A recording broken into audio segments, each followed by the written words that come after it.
What we're trying to do is come up with a reason for them not to want to do it. A Smith County jailer is arrested, and the sheriff takes steps to make sure the system is tightened up.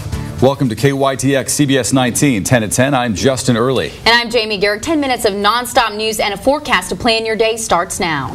Our top story, another Smith County Sheriff's employee is arrested. Now the question arises, does the department need to make any changes? CBS 19's Roger Gray spoke with Sheriff Larry Smith today and joins us live in the studio to show us what he said. Roger. Indeed, guys. Yeah, and the sheriff is aware of this. So far in the first year of Larry Smith's tenure, we've had 3 employee arrests, 2 of them jailers.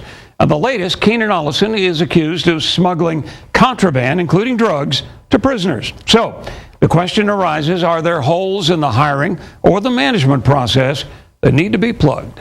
A former Smith County jailer is free on bond after being charged with 3 counts of smuggling contraband to prisoners in the low and medium risk jail facility. The Sheriff's Department acted on a tip 6 weeks ago that Keenan Olison was smuggling items to inmates. But if the tip hadn't occurred, would he still be doing it? That's exactly right. If we wouldn't have gotten a tip on it, he would probably still be doing it. And Sheriff Larry Smith says they're going over procedures with a fine-tooth comb. But he says the problem isn't on the hiring end. We have an officer that will perform that background check and even develop their own people to interview that's not on the applicant's form there. And then we do a polygraph. Anything else, I would like to know if there's something else that we could do, but I can think of nothing.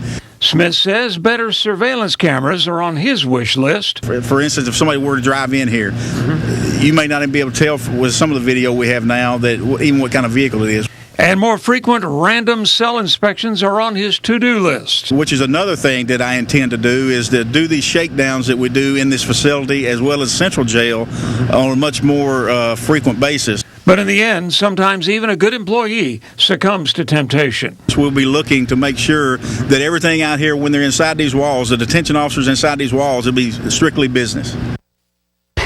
And meanwhile, Keenan Olison is out of jail. He made the $75,000 bond shortly after being locked up on Friday. Justin? But Sheriff Smith has some ideas about this for sure, so we'll see what happens in the future. All right. Indeed. Thank you. Okay. Now, Sheriff Smith says that he was very quick to point out that the level of pay is not an excuse, but he's also going to request an increase for the men and women who guard the jail. He also told us that the best deterrent is a vigorous prosecution of those who break the rules.